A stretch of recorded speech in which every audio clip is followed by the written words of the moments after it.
ഇനി വയനാട്ടിലേക്ക് പോയാൽ വയനാട് സുൽത്താൻ ബത്തേരി സ്വദേശി ഹേമചന്ദ്രനെ പ്രതികൾ കൊന്നത് മുഖ്യപ്രതി നൌഷാദിന്റെ പെൺ സുഹൃത്തിന്റെ വീട്ടിൽ വെച്ച് 2 ദിവസം ക്രൂരമായി മർദ്ദിച്ചെന്നും പ്രതികളുടെ മൊഴി. വിദേശത്തുള്ള നൌഷാദിനെ നാട്ടിലെത്തിക്കാനുള്ള നടപടികൾ അന്വേഷണ സംഘം തുടങ്ങിയിട്ടുണ്ട്. 1.5 വർഷം മുമ്പ് കാണാതായ ഹേമചന്ദ്രന്റെ മൃതദേഹം നീലഗിരി ചേരമ്പാടി വനത്തിലെ ചതുപ്പിൽ നിന്ന് ഇന്നലെയാണ് കണ്ടെത്തിയത്. DNA പരിശോധനയ്ക്ക് ശേഷം മൃതദേഹം ബന്ധുക്കൾക്ക് വിട്ടു നൽകും. രമ്യദാസാണ് കോഴിക്കോട് നിന്ന് വിവരങ്ങളുമായി ചേരുന്നത്. രമ്യദാസ്, അത്യന്തം സിനിമാറ്റിക് ആയിട്ടുള്ള വിവരങ്ങളാണ് പുറത്തേക്ക് വന്നുകൊണ്ടിരിക്കുന്നത്. 3 പേരെയാണ് ഇപ്പോൾ പോലീസിന്റെ കസ്റ്റഡിയിലുള്ളത് എന്നാണ് മനസ്സിലാക്കുന്നത്. കൂടുതൽ പേരെ പ്രതി ചേർക്കുവാനുള്ള സാധ്യതകൾ ഉണ്ടോ? എന്തൊക്കെയാണ് പുതിയ വിവരങ്ങൾ ലഭിക്കുന്നത് ഈ കേസിൽ? ലക്ഷ്മി പത്മ, ഈ കേസുമായി ബന്ധപ്പെട്ട് കൂടുതൽ പേരെ പ്രതി ചേർക്കാനുള്ള സാധ്യത കൂടുതലാണ് എന്ന് തന്നെയാണ് നമുക്ക് ലഭ്യമാകുന്ന വിവരം. നിലവിൽ ഇപ്പോൾ 3 പ്രതികളാണ് പോലീസ് കസ്റ്റഡിയിലുള്ളത്. ഇതിൽ പ്രധാന പ്രതിയായ മുഖ്യപ്രതിയായ നൌഷാദിനെ വിദേശത്താണ്, ഇയാളെ നാട്ടിലെത്തിക്കാനുള്ള നടപടികളും പോലീസ് ഊർജിതമാക്കിയിട്ടുണ്ട്.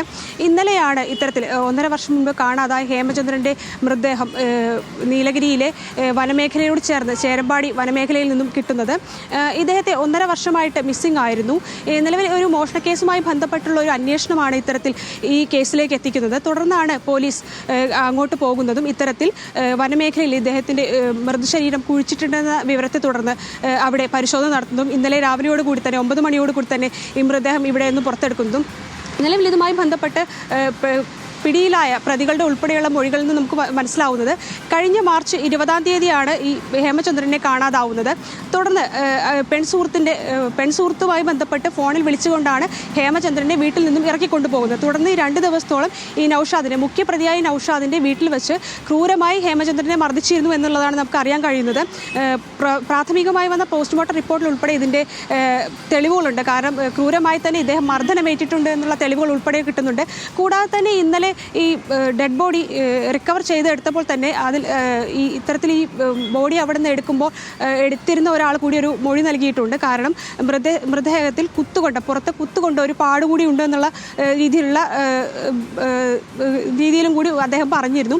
ഇതിൽ പ്രാഥമികമായിട്ടുള്ള പോസ്റ്റ്മോർട്ടം റിപ്പോർട്ടിലും വരുന്നത് ഇത് തന്നെയാണ്. കാരണം ക്രൂരമായി തന്നെ ഹേമചന്ദ്രനെ മർദ്ദനമേറ്റിട്ടുണ്ട്. ഈ 2 ദിവസത്തോളം ഈ നൌഷാദിൻ്റെ പെൺസുഹൃത്തിൻ്റെ വീട്ടിലെത്തിച്ചിട്ടാണ് ഇദ്ദേഹത്തെ ഗുണ്ടൽപേട്ടിലെ നൌഷാദിൻ്റെ പെൺസുഹൃത്തിൻ്റെ വീട്ടിലെത്തിച്ചിട്ടാണ് ക്രൂരമായ മർദ്ദനത്തെ ഇരയാക്കിയത്. ഈ മർദ്ദനം 2 ദിവസത്തോളം തുടർന്നു. ഇതിനുശേഷം ഇവർ തിരിച്ചെത്തിയപ്പോൾ ഹേമചന്ദ്രൻ മരണപ്പെട്ടതായിട്ടാണ് ഇവർക്ക് മനസ്സിലാക്കാൻ കഴിഞ്ഞത്. തുടർന്നാണ് ഇത്തരത്തിൽ ഈ വനമേഖലയിൽ ചേരമ്പാടിയിലെ വനമേഖലയിൽ എത്തിച്ച് മൃതദേഹം കുഴിച്ചു മൂടുന്നത് എന്നുള്ളതാണ് നമുക്ക് അറിയാൻ കഴിയുന്നത്. ഇതുമായി ബന്ധപ്പെട്ട കൂടുതൽ പ്രതികൾ 7ഓളം പ്രതികൾ ഉണ്ടെന്ന് തന്നെയാണ് നമുക്ക് ലഭ്യമാകുന്ന സൂചന. ഇതിനുള്ള അന്വേഷണം പോലീസ് പുരോഗമിച്ചുകൊണ്ടിരിക്കുന്നത്. കൂടാതെ തന്നെ ഇന്നലെയായിരുന്നു ഊട്ടിയിലെത്തിച്ചുകൊണ്ട് ഈ മൃതദേഹം പോസ്റ്റ്മോർട്ടം നടപടി ഉൾപ്പെടെ നടത്തിയിരുന്നത്. ഇന്നലെ രാത്രിയോടുകൂടി തന്നെ മൃതദേഹം കോഴിക്കോട് മെഡിക്കൽ കോളേജിൽ എത്തിച്ചിട്ടും കൂടിയുണ്ട്. കൂടാതെ തന്നെ ഇതുമായി ബന്ധപ്പെട്ട് ഇനി DNA പരിശോധനകൾ നടത്തേണ്ടതുണ്ട്. ഇതുമായി ബന്ധപ്പെട്ട് ഇന്ന് തന്നെ DNA സാമ്പിളുകൾ ശേഖരിക്കുമെന്നാണ് നമുക്ക് ലഭ്യമാകുന്ന വിവരം. ഇതുമായി ബന്ധപ്പെട്ട കൂടുതൽ, അതായത് സ്ത്രീകൾ ഉൾപ്പെടെ കൂടുതൽ പ്രതികളുണ്ട് എന്ന് തന്നെയാണ് പോലീസ് നൽകുന്ന സൂചന. ഇവരിലേക്ക് എത്തിക്കാനുള്ള തെളിവുകൾ ഉൾപ്പെടെ പോലീസിന് ഇനി ശേഖരിക്കേണ്ടതുണ്ട്. നിലവിൽ 2 പ്രതികളാണ് ഇത്തരത്തിൽ ഈ കേസുമായി 3 പ്രതികളാണ് ഈ കേസുമായി ബന്ധപ്പെട്ട് പോലീസ് കസ്റ്റഡിയിലുള്ളത്. കൂടാതെ തന്നെ ഈ നൌഷാദുമായി ബന്ധപ്പെട്ടും മറ്റ് കസ്റ്റഡിയിലായ ഈ പ്രതികളുമായി ബന്ധപ്പെട്ടും സാമ്പത്തിക ഇടപാടുകൾ ഹേമചന്ദ്രൻ ഉണ്ടായിരുന്നു. ഇതാണ് ഇത്തരത്തിലൊരു കൊലപാതകത്തിലേക്ക് നയിച്ചത് എന്നുള്ളതാണ് ലഭ്യമാകുന്ന സൂചന. ഇതുമായി ബന്ധപ്പെട്ടുള്ള കൂടുതൽ വിശദാംശങ്ങൾ വരും മണിക്കൂറുകൾ പുറത്തു വരും എന്ന് തന്നെയാണ് നമുക്ക് ലഭ്യമാകുന്ന വിവരം. ലക്ഷ്മി പത്മ. രമ്യരാജാണ് കോഴിക്കോട് നിന്ന് വിവരങ്ങൾ പങ്കുവച്ചപ്പോൾ.